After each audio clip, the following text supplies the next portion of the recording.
Buenos días hermanos, ¿cómo están? Espero que bien. Vamos a comenzar esta reunión de predicación y enseñanza. Quisiera que cantemos dos coros. El primero es el número 10 y el segundo coro es el número 7. Y antes de cantar, quisiera que leamos un pasaje de las Escrituras en el Salmo 145, el cual nos habla de este primer coro que dice: Te exaltaré, mi Dios, mi Rey, y bendeciré tu nombre eternamente y para siempre. Cada día te bendeciré y alabaré tu nombre eternamente y para siempre.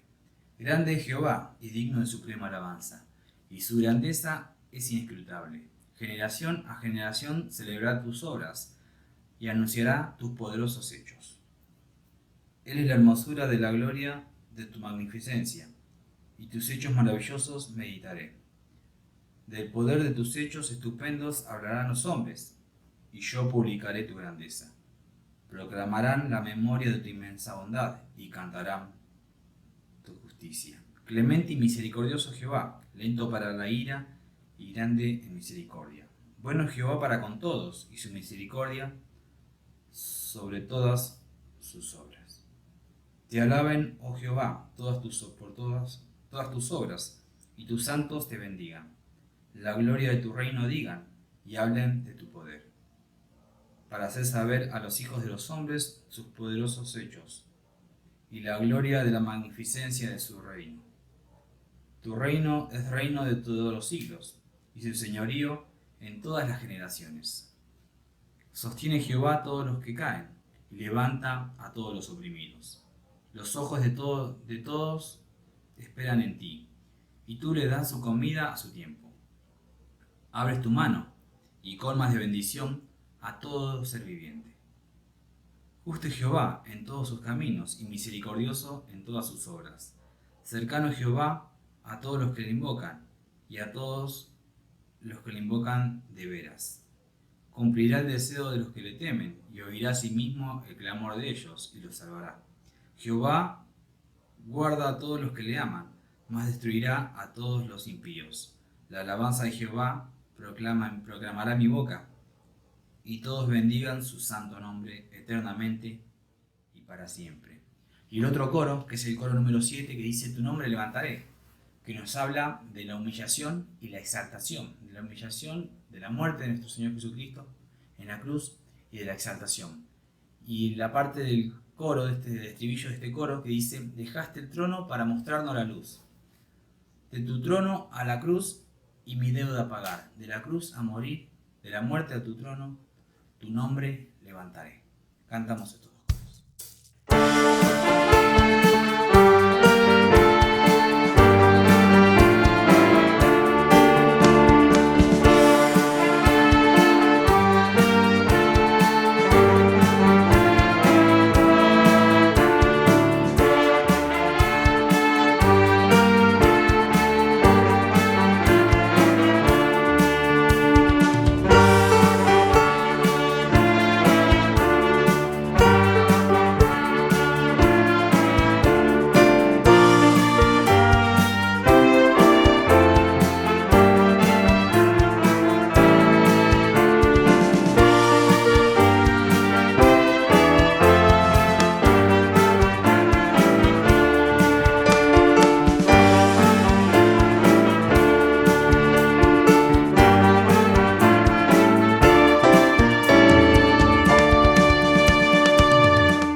Bueno, antes de dejarle este lugar a José para que tenga, el mensaje, vamos a inclinar nuestros rostros y vamos a tener una oración.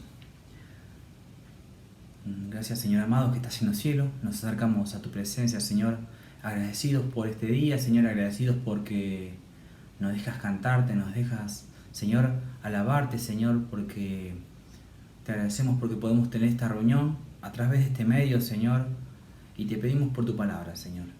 Te pedimos por tu palabra, Señor, que tú la bendigas, que bendigas, Señor, a cada persona, a cada hermano, a cada amigo, Señor, a cada familiar que esté escuchando esta palabra, que escuche esta palabra, Señor, que tú bendigas sus vidas, sus corazones, que hablas nuestro entendimiento, Señor, para poder recibirla. Y si hay alguien que no te conoce, Señor, que tal vez pueda escuchar este mensaje, que tú obres en su corazón, Señor, que pueda entender, Señor, tu palabra, que pueda entender tu obra en la cruz del Calvario, Señor, que como cantábamos recién, que dejaste tu trono, dejaste todo, Señor, siendo Dios, para morir en aquella cruz del Calvario. Y no solamente eso, Señor, sino que resucitar al tercer día para darnos vida juntamente, Señor, contigo. Te agradecemos todo esto y lo hacemos en el nombre del Señor Jesucristo. Amén. Buenos días, hermanos, amigos. Damos gracias al Dios por reunirnos por este medio. Y en el día de hoy vamos a hablar sobre un tema, la justificación. Y relacionado con esto, unos días atrás veía una película y en una de las escenas se juntaban dos personas y estaban hablando y una le dice a la otra que había hecho un mal y que ya no quería sentirse más culpable. Y la otra le contesta que seguía siendo culpable y que algún día todos vamos a estar frente a Dios. Es el juez y nos juzgará. Y la otra le contesta, espero que en ese momento pesen más las cosas buenas que las malas. La otra persona le pregunta, si una persona matase a un pariente cercano, a un padre, a un hijo, al esposo, a la esposa, y lo atrapan, va ante el juez y le dice, esta persona, cometí ese crimen, pero hice muchas cosas buenas en mi vida.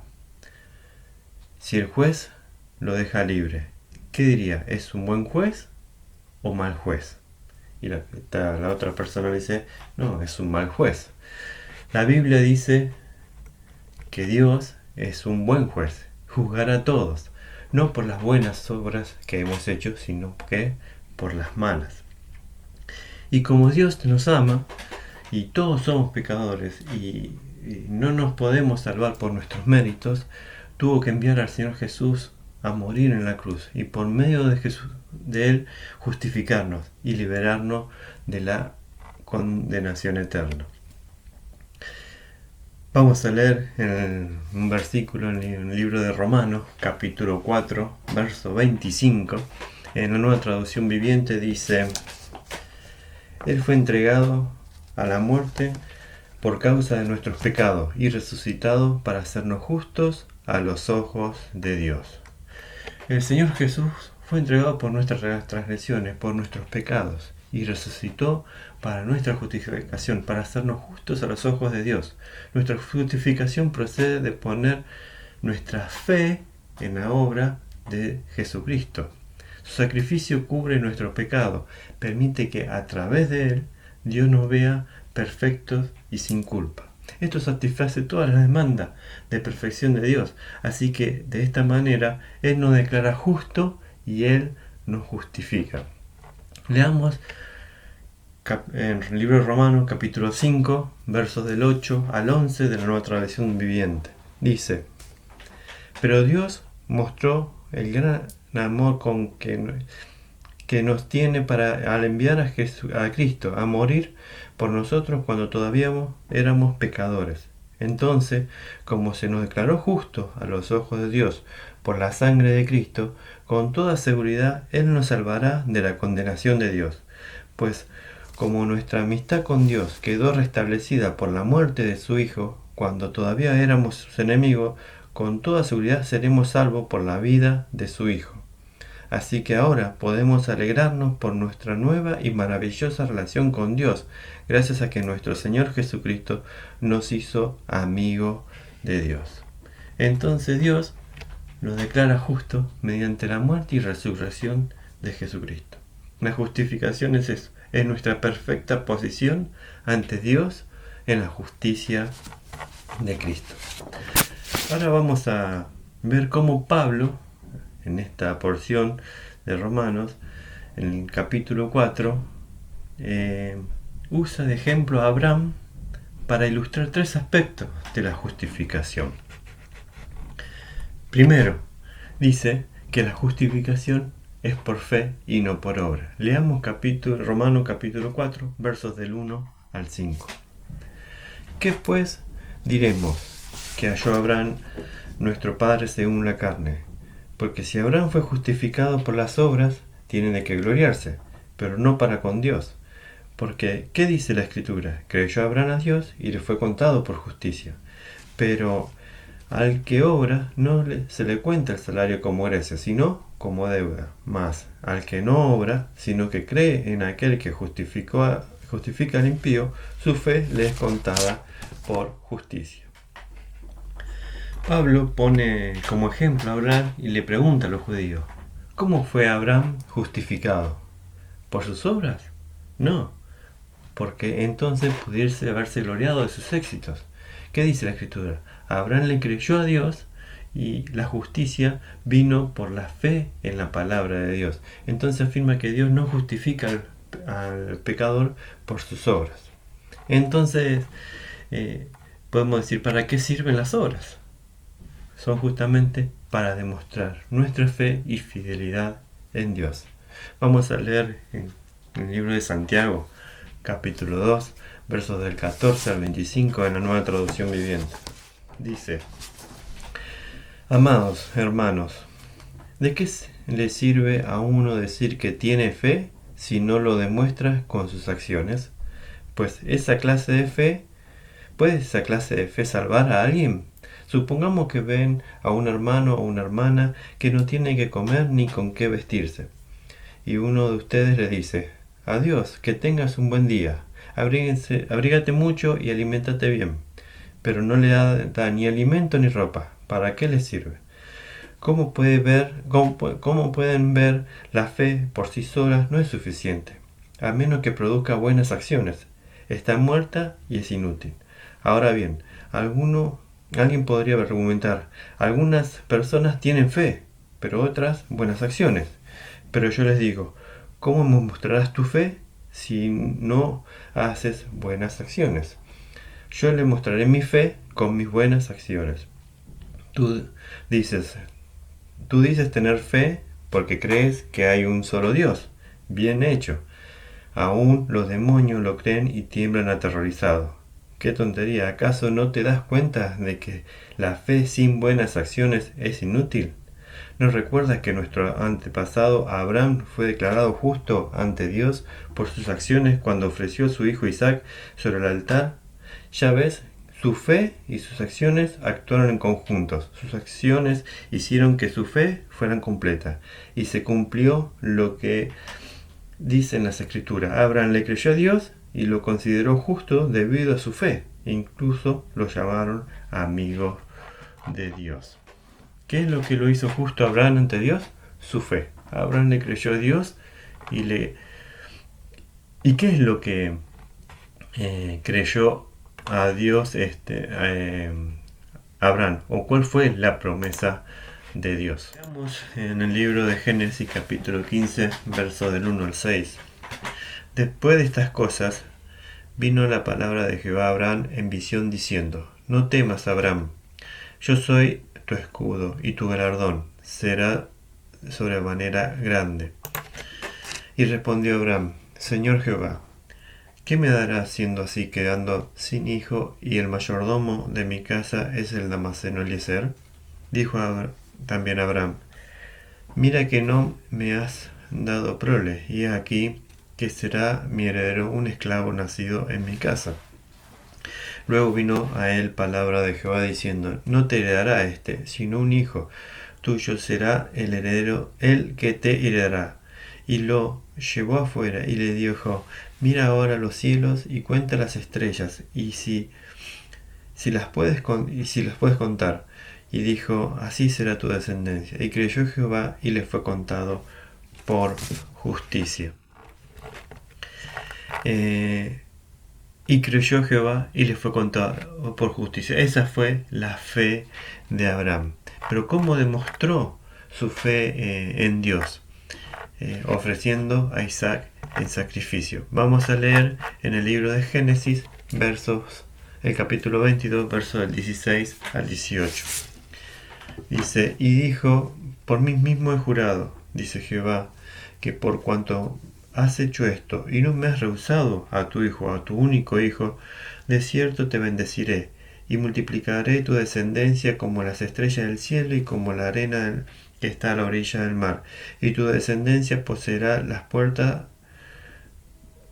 de sus enemigos. En tu simiente serán benditas todas las naciones de la tierra, por cuanto obedeciste a mi voz. Así que Abraham tuvo fe en la promesa de Dios, y la promesa y la obra fue en no negar a su hijo. Pero ahora veamos algo asombroso de la fe de Abraham y la promesa de Dios. Leamos Romanos capítulo 4 versos del 18 al 25. Dice, él creyó en esperanza contra esperanza para llegar a ser padre de mucha gente, conforme a lo que se le había dicho, así será tu descendencia. Y no se debilitó en la fe al considerar su cuerpo que estaba ya como muerto, siendo de casi 100 años, o la esterilidad de la matriz de Sara. Tampoco dudó por la incredulidad de la promesa de Dios, sino que se fortaleció en la fe, dando la gloria a Dios, plenamente convencido de que era también poderoso para hacer todo lo que le había prometido.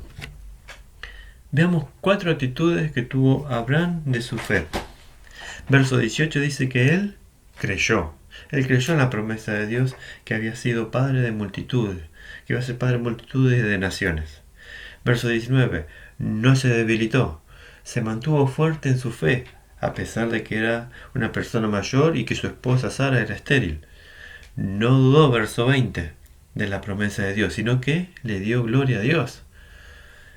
Y verso 21, estuvo convencido de que Dios iba a cumplir su promesa. Entonces, porque él creyó, porque no se debilitó, porque no dudó y estuvo convencido de su fe, le fue contada por justicia. Y esa fe de Abraham, que le fue contada por justicia, es la misma fe que es contada a nosotros, a mí, a vos, a todos los que estamos viendo hoy acá, si creemos en la obra del Señor Jesucristo en la cruz y que resucitó para nuestra justificación. Ahora leamos el segundo punto de la justificación, que es por gracia y no por ley. Dice en el libro de Romanos, capítulo 4, versos del 9 al 17, en la Nueva Traducción Viviente. Ahora bien, ¿es esta la bendición solamente para los judíos o también para los gentiles incircuncisos? Como venimos diciendo, Dios considera a Abraham justo debido a su fe. Pero, ¿cómo sucedió esto? ¿Se lo consideró justo solo después de ser circuncidado o antes? Es evidente que Dios aceptó a Abraham antes de que fuera circuncidado. La circuncisión era una señal de que Abraham ya tenía fe y que Dios ya lo había aceptado y declarado justo aún antes de que fuera circuncidado. Por lo tanto, Abraham es el padre espiritual de los que tienen fe pero no han sido circuncidados. A ellos se les considera justo debido a su fe, y que Abraham también es el padre espiritual de todos los que han sido circuncidados, pero solo si tienen la misma clase de fe que tenía Abraham antes de ser circuncidado. Obviamente, la promesa que Dios hizo de dar toda la tierra a Abraham y a sus descendientes no se basaba en la obediencia de Abraham en la ley, sino en una relación correcta con Dios, la cual viene por la fe. Si la promesa de Dios es solo para los que obedecen la ley, Entonces la fe no hace falta y la promesa no tiene sentido, pues la ley siempre trae consigo, trae castigo para los que tratan de obedecerla. La única forma de no violar la ley es no tener ninguna ley para violar. Así que la promesa se recibe por medio de la fe. Así que la promesa que se recibe por medio de la fe es un regalo inmerecido. Y vivamos o no de acuerdo con la ley de Moisés, todos estamos seguros de recibir esa promesa si tenemos una fe como la de Abraham, quien es el padre de todos los que creen. A eso se refiere las escrituras cuando citan lo que Dios le dijo: te hice padre de muchas naciones. Eso sucedió porque Abraham creyó en el Dios que da vida a los muertos y crea cosas nuevas de la nada. Entonces, segundo punto que vamos a ver es la justificación es por gracia y no por ley. Pero ¿qué es la gracia? La gracia es un regalo no merecido, como dice el verso 16. Así que la promesa se recibe por medio de la fe. Así que la promesa que se recibe por medio de la fe no es un regalo inmerecido. Así como Pablo contrastó la fe y las obras en el primer punto, en el verso del 1 al 8, ahora la va a contrastar en estos versículos, que es la ley y la gracia. ¿Sí? Pablo quiere mostrarnos en estos versículos que leímos que Abraham fue justificado por gracia y no por ley. Y lo que quiere mostrar es la cronología de lo que pasó. ¿Sí?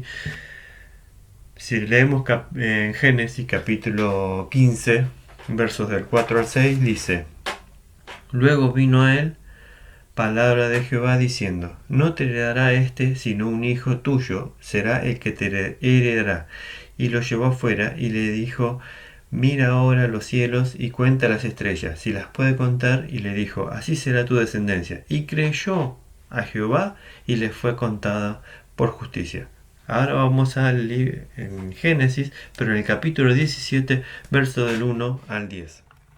Cuando Abraham tenía 99 años, el Señor se le apareció y le dijo: yo soy Dios Todopoderoso, vive en mi presencia y sé intachable. Así confirmaré mi pacto contigo y multiplicaré tu descendencia en gran manera.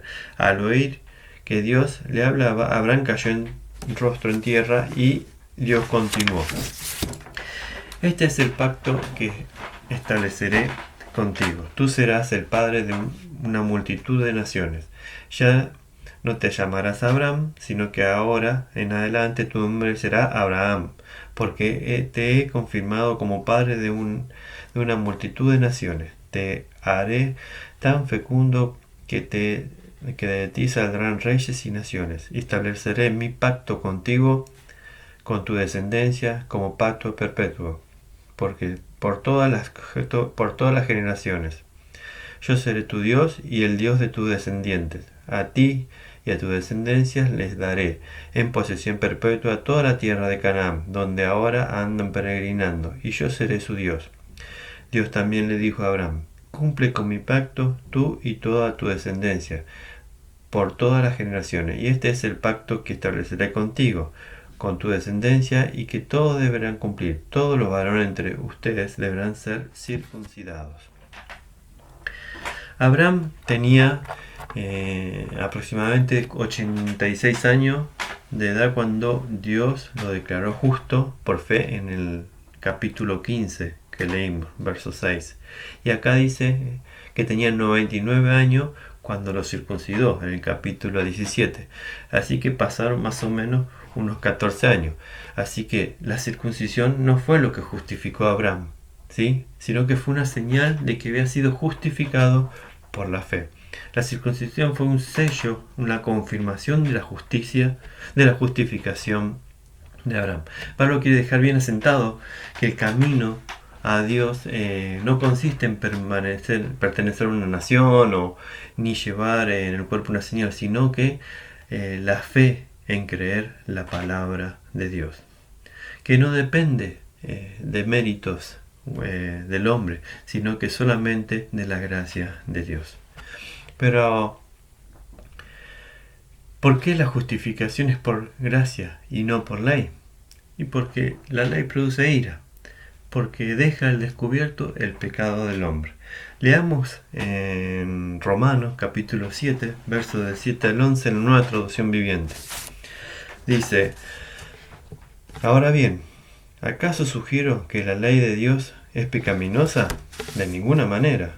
De hecho, fue la ley la que me mostró mi pecado. Yo nunca hubiera sabido que codiciar es malo si la ley no dijera no codicies. Pero el pecado usó ese mandamiento para despertar toda clase de deseos codiciosos dentro de mí. Si no existiera la ley, el pecado no tendría ese poder. Hubo un tiempo en que viví sin entender la ley. Sin embargo, cuando aprendí, por ejemplo, el mandamiento de no codiciar, el poder del pecado cobró vida y yo morí. Entonces me di cuenta de que los mandatos de la ley, que supuestamente traían vida, trajeron en cambio muerte espiritual. El pecado se aprovechó de sus mandatos y me engañó. Usó los mandatos para matarme. Entonces, ¿qué es lo que hace la ley? Nos diagnostica nuestra enfermedad, que somos pecadores y que no nos puede curar la ley. Les pregunto a los padres si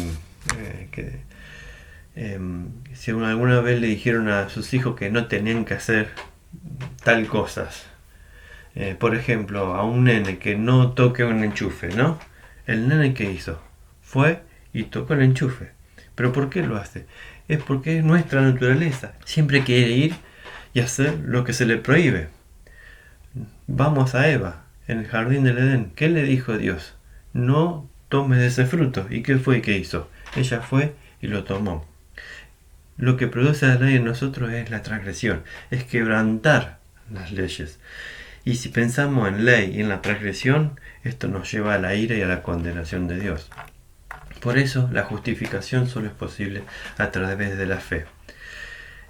Y el poder de la justificación se radica en la gracia soberana de Dios. Hay un texto que leí en estos días, dice que la gracia es la mano que da, la fe es la mano que recibe. Lo explica en el libro de Efesios, capítulo 2, versos del 1 al 9. Efesios 2, del 1 al 9. Dice: y Él nos dio vida a nosotros cuando estabais muertos en vuestros delitos y pecados, en los cuales anduviste en otro tiempo, siguiendo la corriente de este mundo conforme al príncipe de la potestad del aire, el espíritu que ahora opera en los hijos de desobediencia, entre los cuales también todos nosotros vivimos en otros tiempos en los deseos de nuestras carnes, haciendo la voluntad de la carne y de los pensamientos, y éramos por naturaleza hijos de ira, los mismos que los demás. Pero Dios, que es rico en misericordia, por su gran amor con que nos amó, aun estando nosotros muertos en pecado, nos dio vida juntamente con Cristo. Por gracia sois salvos. Y justamente con Él nos resucitó, y así mismo nos hizo sentar en lugares celestiales con Cristo Jesús, para mostrar en los siglos venideros las abundantes riquezas de su gracia y de su bondad para con nosotros en Cristo Jesús. Porque por gracia sois salvos, por medio de la fe.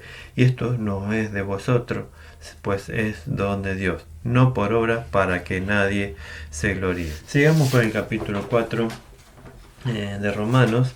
Y Pablo hasta ahora lo que hizo en el primer aspecto, contrastó la ley con las obras de los versículos del 1 al 8.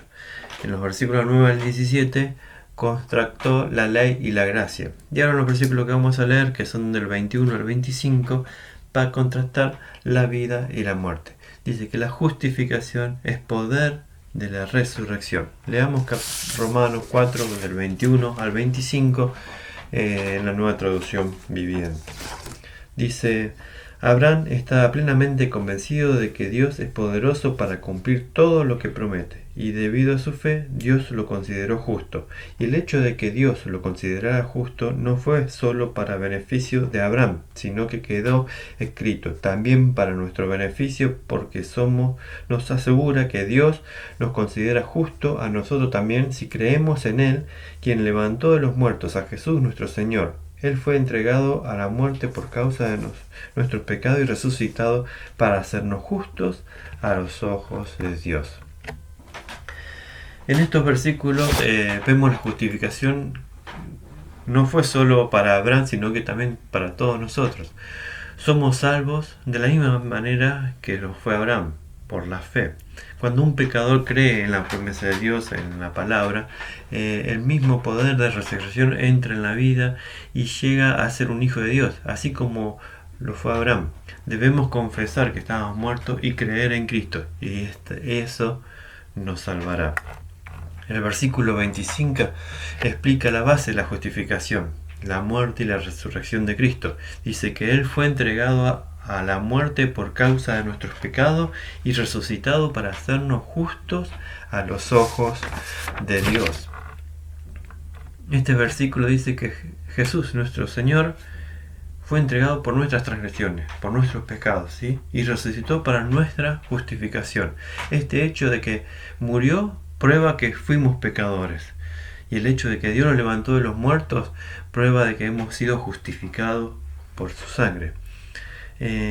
Esto muestra que la justificación es poder de la resurrección de Cristo. Sobre este gran hecho se apoya el gran plan de redención de Dios. Sin la resurrección no podríamos tener salvación. Lo que podemos ver que la resurrección de Jesús es un hecho innegable.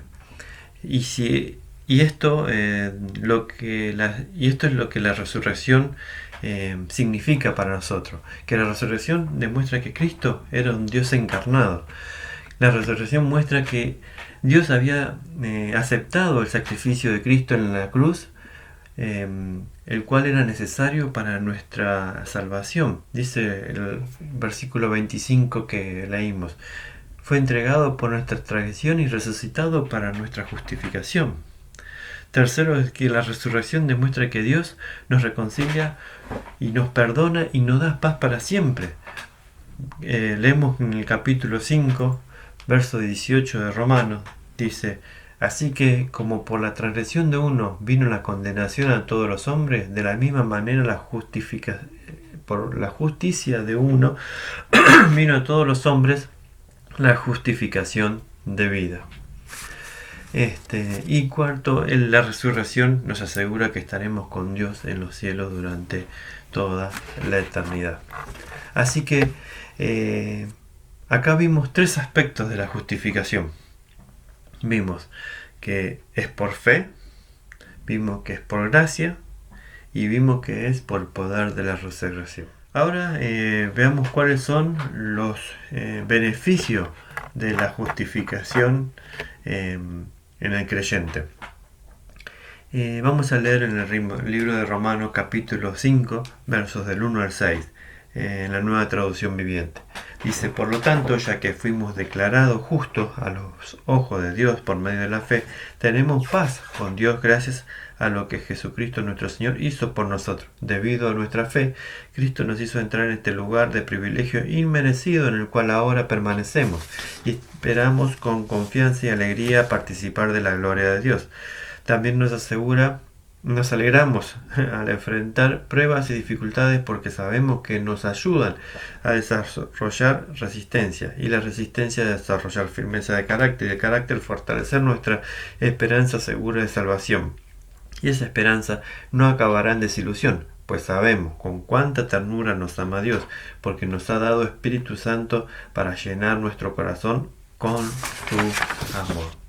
Ahora veamos cuáles son las bendiciones de esta justificación, de ser justificado por Dios, ¿sí? Primer punto, verso 1, dice: tenemos paz. Ya que fuimos declarados justos a los ojos de Dios por medio de la fe, tenemos paz con Dios. Hubo un tiempo que éramos enemigos, pero ahora, por medio de Cristo, tenemos paz con Dios. Paz con Dios significa que nuestros problemas con el pecado quedan resueltos por la sangre de Cristo. Ahora Dios es nuestro Padre, no nuestro juez. Es el primer gran beneficio que gozan aquellos que han sido justificados. Es la paz con Dios por medio de nuestro Señor Jesucristo. por medio de esa obra han sido quitadas todas nuestras enemistades entre nosotros y Dios. Hemos sido cambiados de enemigos a amigos por la gracia de Dios. Romanos, en el capítulo 5 que estamos leyendo, pero en el verso 10 al 12, en la nueva traducción viviente, dice pues como nuestras amistades con Dios quedó restablecida por la muerte de su Hijo cuando todavía éramos sus enemigos, con toda seguridad seremos salvos por la vida de su Hijo. Así que ahora podemos alegrarnos por nuestra nueva y maravillosa relación con Dios, gracias a que nuestro Señor Jesucristo nos hizo amigos de Dios. Noten un punto, que la Biblia no dice que vamos a tener paz con el diablo, no dice que vamos a tener paz con el mundo, no dice que vamos a tener paz con la carne, no dice que vamos a tener paz con el pecado. Pero la vida aún sigue siendo una batalla para el cristiano, ¿sí? Siempre van a haber problemas y dificultades, pero la batalla contra Dios ya ha sido resuelta. Ahora peleamos con Él y para Él. Segundo punto, tenemos la entrada a Dios. Dice en el verso 2, debido a nuestra fe, Cristo nos hizo entrar en este lugar de privilegio inmerecido en la cual ahora permanecemos. Antes, nuestra salvación, estábamos en Adán y estábamos condenados, pero ahora en Cristo tenemos una perfecta posición delante de Dios y podemos entrar a su presencia. Somos aceptos en Cristo y somos también queridos como sus propios hijos. Vamos a leer en el libro de Hebreos, capítulo 10, verso del 19 al 22, en la nueva traducción viviente. Dice Hebreos 10, del 19 al 22. Así que, amados hermanos, podemos entrar con valentía en el lugar santísimo del cielo por causa de la sangre de Jesús. Por su muerte, Jesús abrió un nuevo camino, un camino que da vida, a través de la cortina del lugar santísimo, ya que tenemos un gran sumo sacerdote que gobierna la casa de Dios. Entremos directamente a la presencia de Dios con corazón sincero y con plena confianza en Él, pues nuestra conciencia culpable ha sido rociada con la sangre de Cristo a fin de purificarnos, y nuestro cuerpo ha sido lavado con agua pura. Tercer punto, tenemos esperanza. Verso 2 dice, y nos gloriamos en la esperanza de la gloria de Dios. Gloriarnos se traduce en jactancia. Esto significa una confianza triunfante, con júbilo, con alegría. Hay una traducción que leí que decía que y esperamos con confianza y alegría participar las glorias de Dios. Cuarto punto dice, tenemos una confianza diaria. Versos del 3 al 4. Dice, y no solo esto, sino que también nos gloriamos en las tribulaciones, sabiendo que la tribulación produce paciencia, y la paciencia prueba, y la prueba esperanza. Eso es lo que también nos gloriamos en las tribulaciones. El cristiano no solo tiene una esperanza para el futuro, sino que también tiene una confianza en las aflicciones de la vida diaria, ¿sí? Vamos a verlo como si fuera una fórmula matemática. Dice que las pruebas o las dificultades más Cristo producen paciencia. Esta paciencia, si la vemos más Cristo, te produce carácter. Y si este carácter más Cristo te da, es igual a esperanza. ¿Sí? Segunda Corintios capítulo 4 verso 17 dice, porque esta leve tribulación momentánea produce en nosotros una cada vez más excelente y eterno peso de gloria.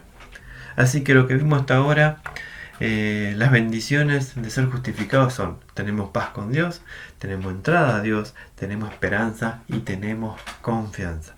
Y el quinto punto, experimentamos el amor de Dios. Verso 5 dice, y esa esperanza no acabará en desilusión, pues sabemos con cuánta ternura nos ama Dios, porque nos ha dado el Espíritu Santo para llenar nuestro corazón con su amor.